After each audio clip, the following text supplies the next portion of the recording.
ప్రతివాడికి కోరిక ఉంటుంది, నేను ప్రధానమంత్రిని కావాలని, నేను సుప్రీంకోర్టు న్యాయమూర్తిని కావాలని, నేను కలెక్టర్ను కావాలని.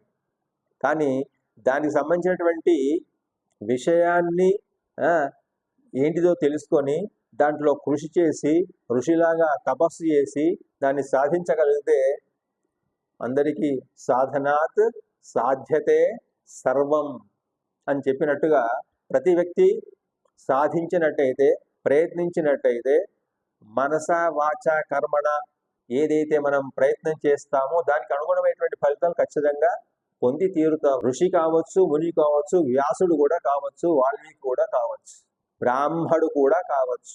బ్రాహ్మణ సంబంధించినటువంటి క్యారెక్టరిస్టిక్స్ అన్ని ఏవైతే ఉన్నాయో, ఆ విద్యంతా ఏదైతే ఉందో అవన్నీ కూడా క్షుణ్ణంగా చదవగలిగితే అందరూ కూడా గుడికి వెళ్ళొచ్చు, గుడిలో దేవుణ్ణి ఆరాధించవచ్చు, గుడి ఆరాధనలు చేయవచ్చు, చక్కగా